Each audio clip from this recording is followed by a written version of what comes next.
Nah, THR yang dimaksud di sini bukan kewajiban pengusaha memberikan THR kepada para karyawan atau pekerjanya ya, tapi lebih kepada uang apa? Uang amplop yang diberikan kepada anak-anak atau mereka-mereka yang masih belum mandiri begitu ya, atau belum menikah, masih dapat THR sih biasanya seperti itu. Itu sebutannya THR. Kalau di budaya Tionghoa itu kan ada angpau gitu ya. Nah, kalau di Lebaran itu banyak juga anak-anak yang sudah tahu itu namanya THR ya. Nah, bukan menjelang, tapi pada saat Hari Raya Idul Fitri seperti saat ini, ada satu tradisi yang selalu dinanti-nantikan, sekaligus ini kerap menjadi perbincangan hangat juga di masyarakat, yaitu tentang THR tadi, tunjangan Hari Raya. Bagi sebagian orang THR ini dipandang sebagai suatu kewajiban dalam tanda petik yang harus dipenuhi, terutama dalam hubungan kekeluargaan begitu ya. Tapi di sisi lain THR ini juga berkembang sebagai tradisi untuk berbagi, baik dalam keluarga maupun lingkungan sosial yang lebih luas. Ada ke anak-anak tetangga misalnya, atau ke saudara-saudara yang lain begitu ya. Lantas bagaimana sebetulnya kita memaknai THR ini di tengah dinamika sosial dan ekonomi masyarakat saat ini? Apakah ini murni kewajiban formal kalau tadi THR antara pengusaha kepada karyawannya, atau justru sudah menjadi bagian dari budaya berbagi yang sudah mengakar ya di masyarakat kita? Untuk pembahasan menarik ini kita akan berbincang bersama dengan sosiolog Universitas Indonesia, Dr. Ida Ruwaida. Selamat sore Bu Ida. Selamat sore Mbak Luna, minal aidin wal faizin. Selamat Idul Fitri. Iya, sama-sama Bu Semua. Ida. Salam selamat Lebaran dan juga selamat Idul Fitri. Mohon maaf lahir batin juga untuk Bu Ida. Apa kabar ini Bu Ida? Sehat ya?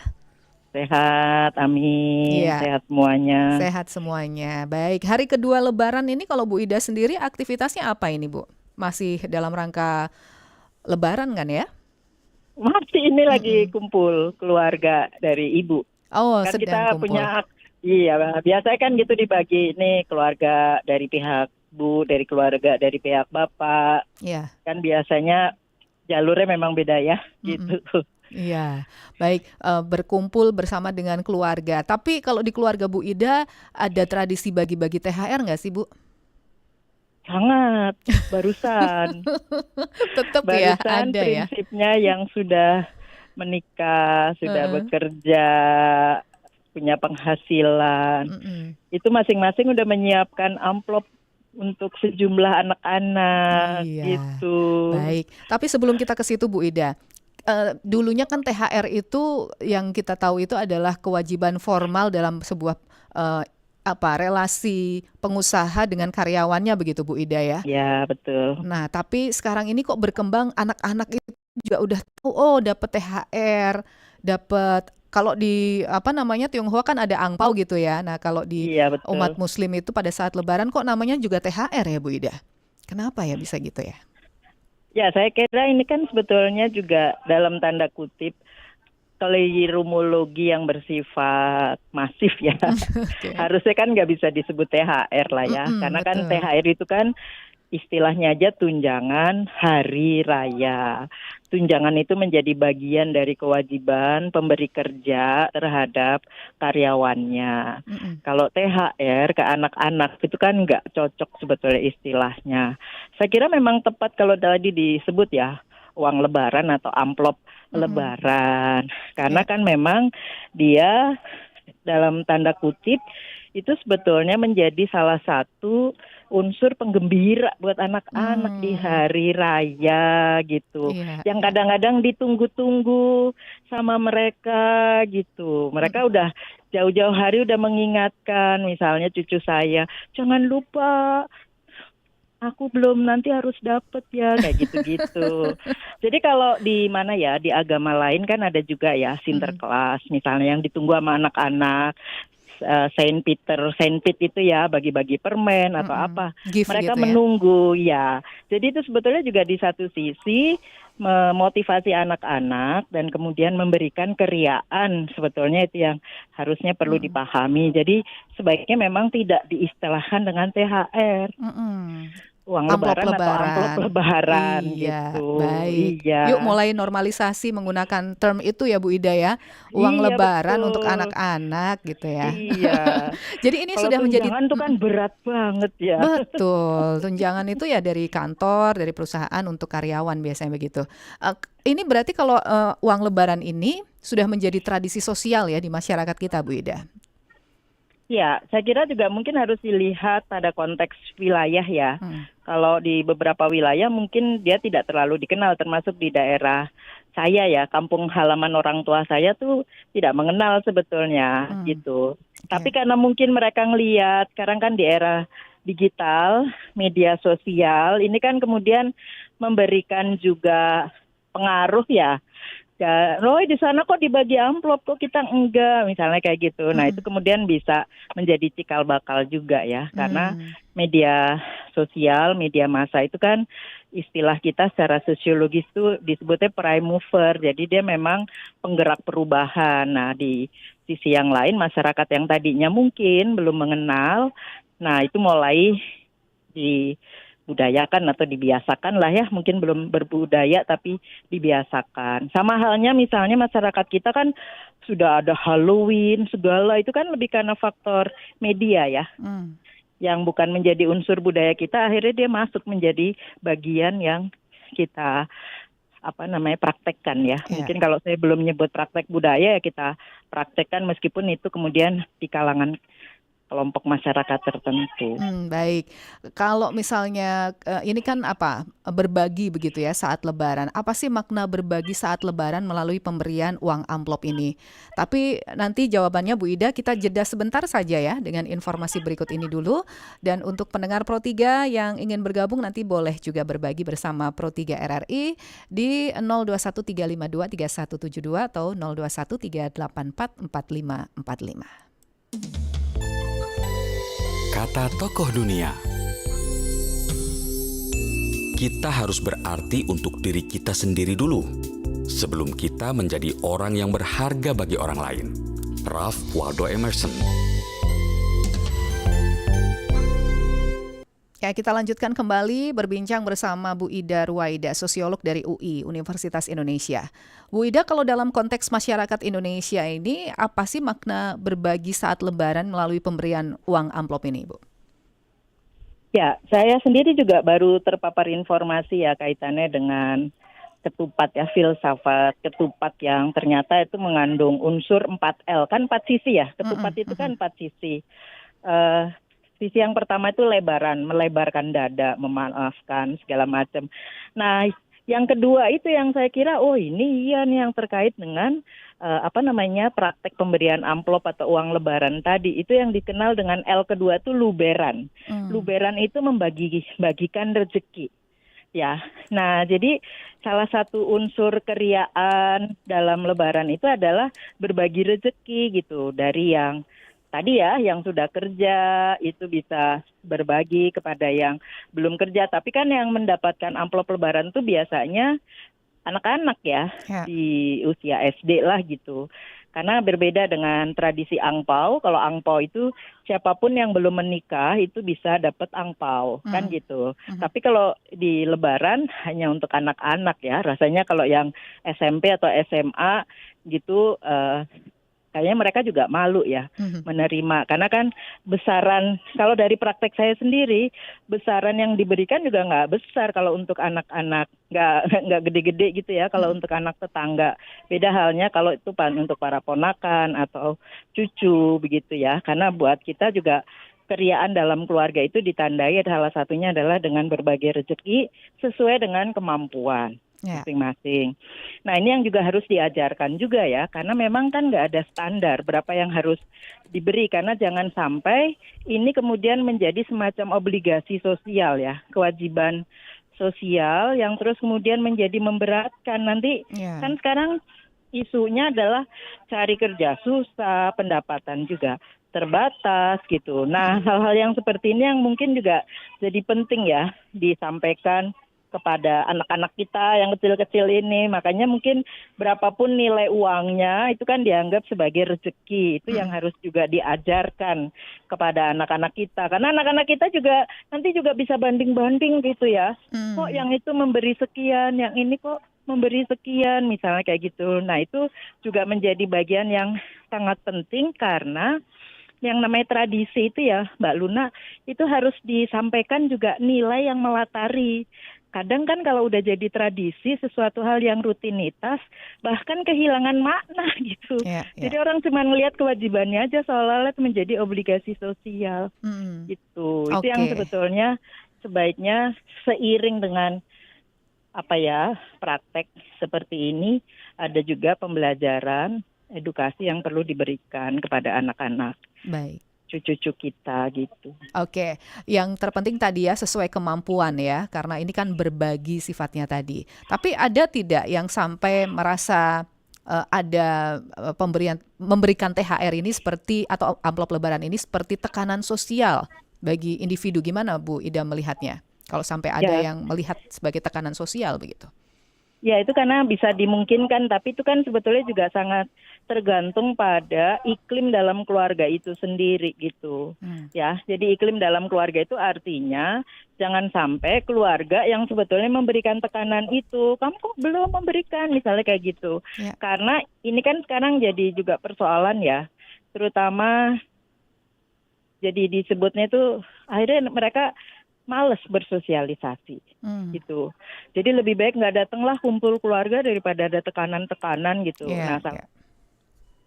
Bisa kewajiban sosial yang seperti ini kan yang menurut saya dia tidak menjadi kewajiban, harusnya bukan obligasi sosial. Ini kan hanya bagian dari, dalam tanda kutip, mungkin kita menyebutnya sebagai insentif gitu ya, yang sebetulnya kemudian bisa memberikan keriaan pada anak-anak kecil. Dan bentuknya sebetulnya juga tidak harus uang kan, bisa dalam bentuk macam-macam yang bisa dicoba dilakukan.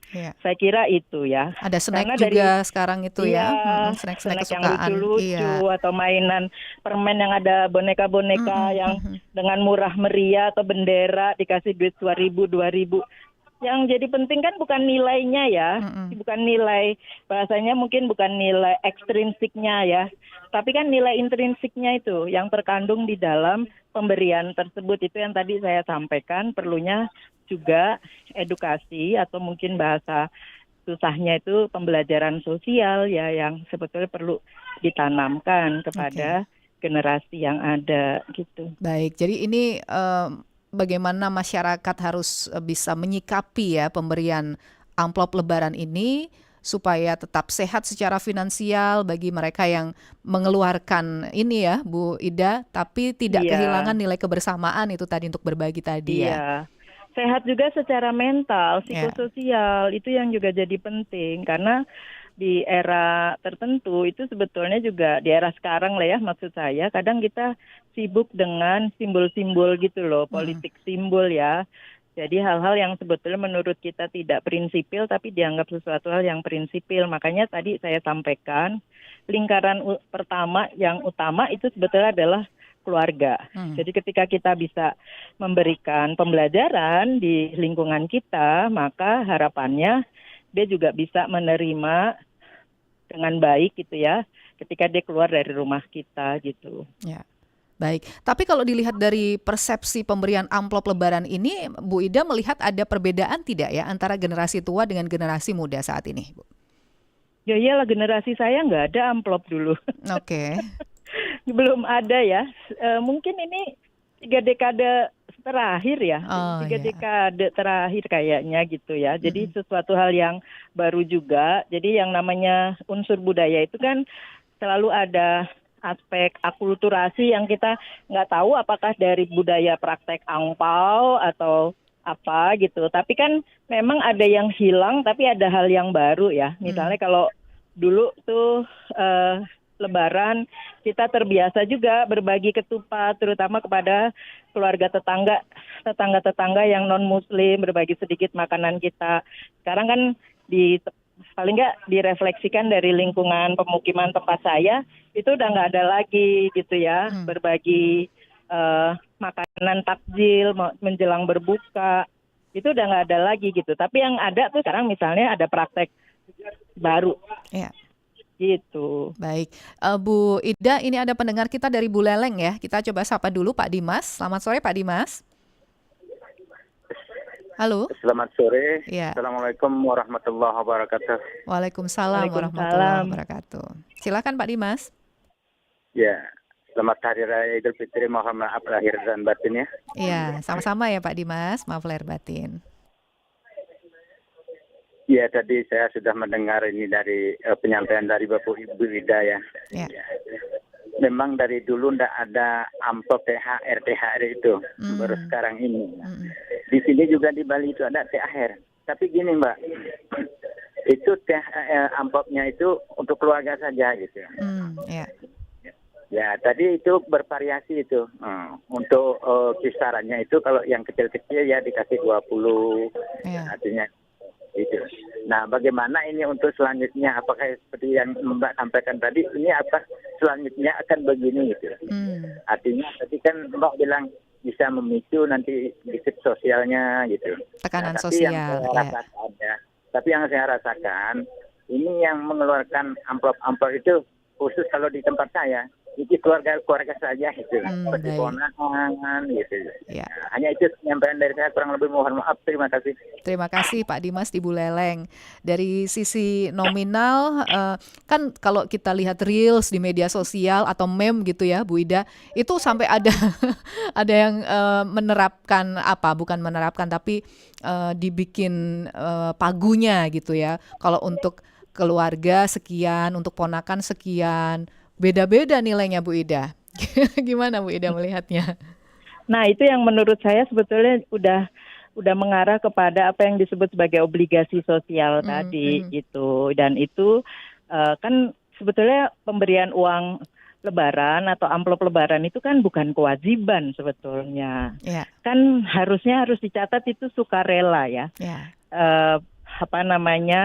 Tergantung pada niat juga bahasa saya seperti itu. Tadi kalau Pak Dimas menyampaikan kita bisa juga hanya membatasi kepada keluarga misalnya seperti itu ya. Karena kalau saya lihat ya di beberapa negara kalau Natal juga kan mereka ketok rumah tetangga untuk kemudian mendapat sesuatu, itu sesuatu hal yang biasa di lingkungan ketetanggaan. Nah, lingkungan ketetanggaan itu kan di mana kita sebetulnya juga membangun kebersamaan. Nah, itu bentuknya bisa kita sepakati sebetulnya dalam pengertian, ya segini aja, jangan ada yang terlalu besar, jangan ada yang terlalu kecil. Misalnya seperti itu kan bentuknya juga tidak harus uang, itu bisa dilakukan secara bersama-sama gitu. Ya. Saya kira juga itu ya, karena pengikat komunitas ketetanggaan spasial itu juga jadi penting saat ini gitu ya, di tengah masyarakat kita yang semakin tergerus juga ya kebersamaan begitu. Baik, kalau begitu Bu Ida mungkin apa pesannya ya, terutama bagi masyarakat untuk memaknai uang lebaran atau amplop lebaran ini di tengah kondisi ekonomi yang saat ini beragam begitu ya, walaupun prinsipnya tadi kita berbagi untuk memberikan happiness, keriaan untuk anak-anak begitu ya di momen lebaran ini, Bu Ida. Ya.